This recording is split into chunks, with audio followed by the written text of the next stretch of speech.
Hi class. Now we're going to look through the story called Writer for the Prairie. This is the second story in your packet for this week.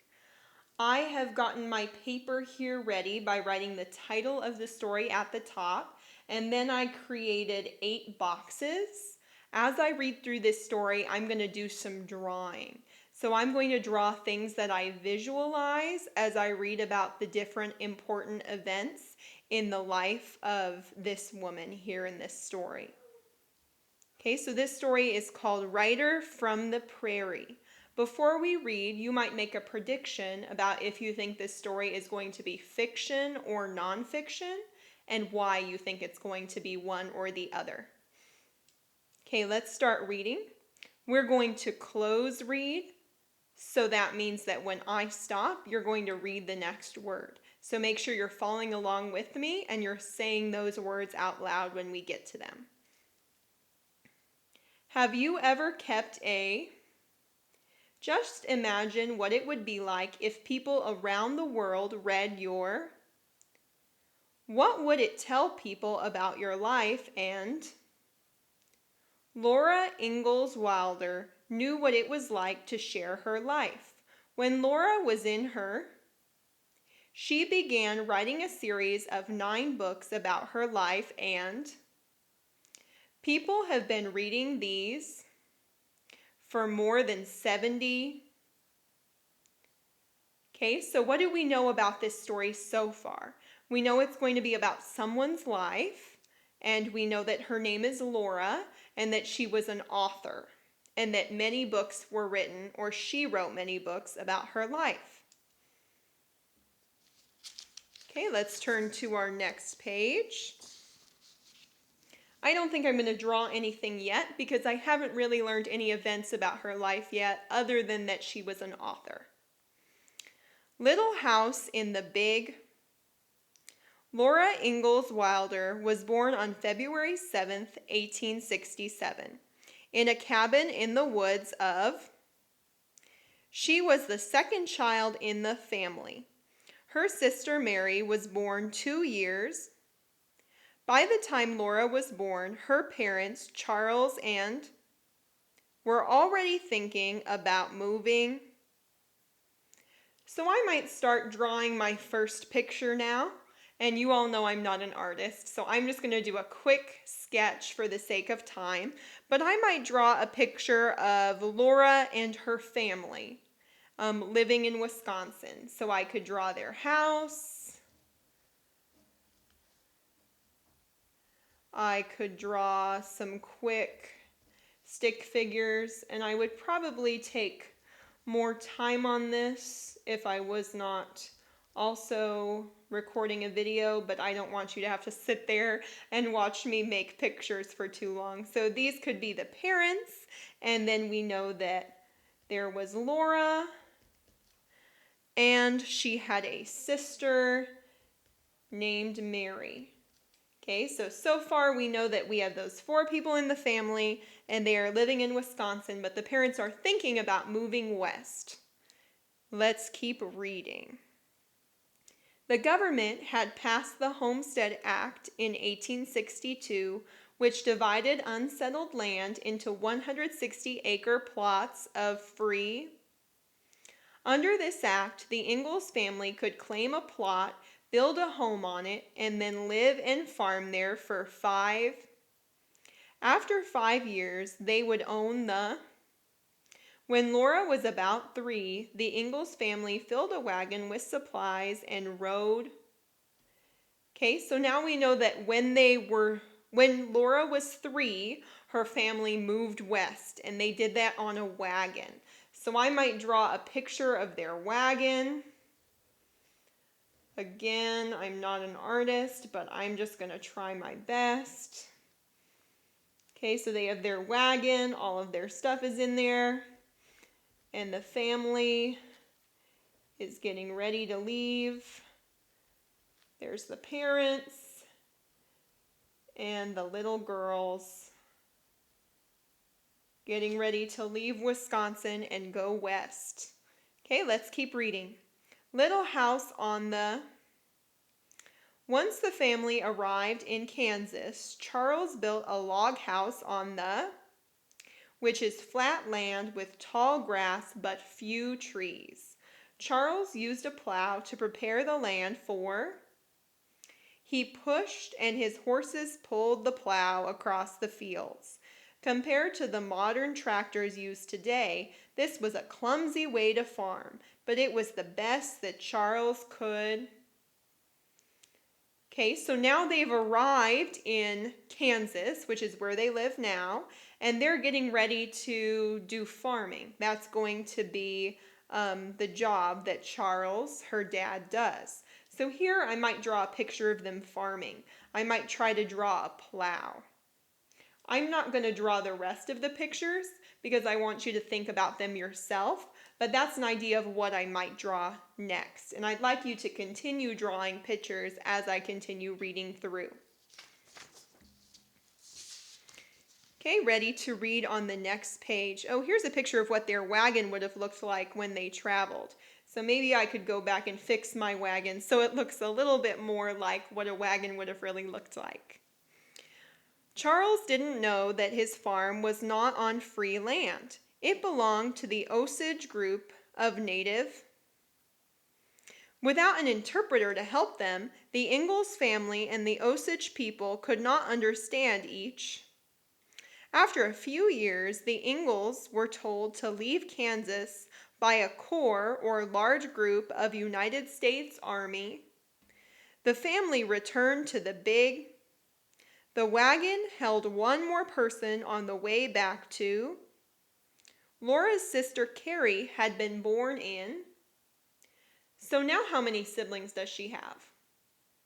She has 2 sisters, right? Mary and now Carrie, who was just born. And they were asked to leave their home in Kansas by a group of the army that came because it turned out that that land was not free land. It actually belonged to a Native American tribe. So they had to give the land back to them and move back to their old home in Wisconsin. You might draw your 4th picture now of something that just happened. Laura's first book, Little House in the Big, is set in Wisconsin and begins when the author is 5 years. The second book, Farmer Boy, tells about the childhood of Almanzo Wilder, who would later become Laura's. The third book, Little House on the Prairie, is set in Kansas when Laura was Charles loved to tell stories, and Laura would often accompany him on walks in her first and third books, the author shares many of these. So Laura is taking things that happened to her in real life and things that happened to her husband and her dad, and she's using them to write her stories. On the banks of Plum, Charles' love for adventure kept the family. 3 years after returning to the big woods, the Ingalls family piled back in This time they went west to. So the family is moving again. They were in Wisconsin, then they moved to Kansas, then they moved back to Wisconsin, and now they're moving again to Minnesota. So now you might draw your 5th picture of them moving yet again. Okay, turning the page. When the Ingalls family arrived at Plum, they built a sod house to live in. And a sod house is what this is down here. It's a house that's made out of grass. A sod house is actually built from blocks of dirt that have been cut out of the thick sod bricks kept the heat and cold out of there. The house Charles built was also a dugout. This means sat partly underground and partly above. Charles painted the inside white to cover the dirt. Now you might draw a picture of their house and what you picture that it would have looked like. Life at Plum Creek held both joy and. Laura went to school, the family made friends, and Charles began. However, grasshoppers destroyed the millions of grasshoppers covered the land and ate all the When the grasshoppers returned the next year, the Ingalls family moved again to Iowa and then returned to Laura shared her memories of this time in On the Banks of Plum. She shared the joy of the birth of her sister Grace and introduces readers to Nellie Olson. Laura's characters were real people, known by their real. However, writing about Nellie Owens and Jenny Masters was different. Both girls had Laura unkindly, so she didn't want to name them. Instead, she combined the two girls into one character, Nellie. So she took the names of two girls that were mean to her and she put them together so that they wouldn't realize that they were the ones that were written about in the story. Okay, next page. By the Shores of Silver. Laura's book, By the Shores of Silver, describes the family's final difficult days, and Laura tells about failed crops, illnesses her family suffered, and her family's over her sister Mary becoming blind. She then describes the family's route to the Dakota Territory in what is now South. This move was a little different for the Ingalls family. Instead of loading up this time they traveled by. During their first winter in the Dakota Territory, the family lived in a that was owned by a railroad company. That house has been preserved as which is an important place that people go to. After the railroad house, the family tried farming. Charles claimed 160 acres in the Dakota Territory near the town of De Smet. So there's several things that you could draw from that page. You could draw some of the bad things that happened to them, the sickness, her sister becoming blind. You could draw them traveling on the train to their new home. Or you could draw some of the things that happened to them afterwards.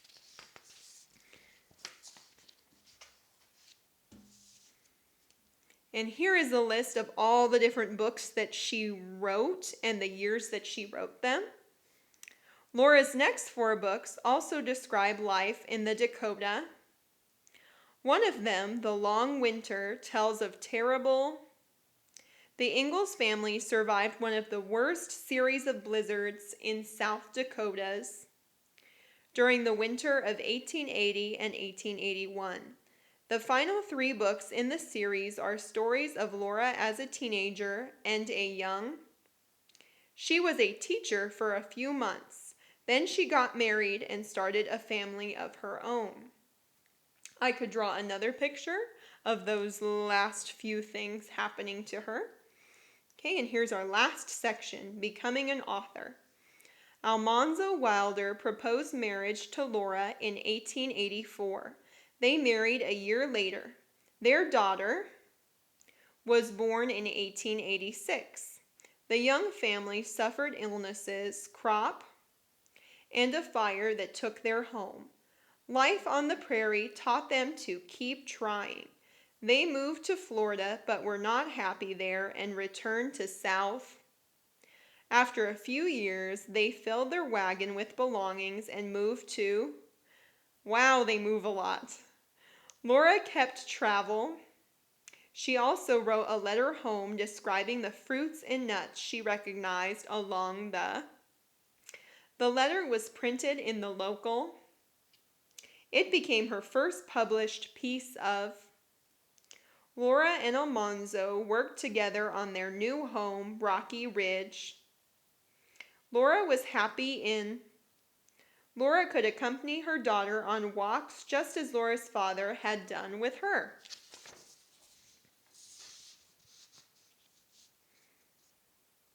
Here you might start working on your last picture.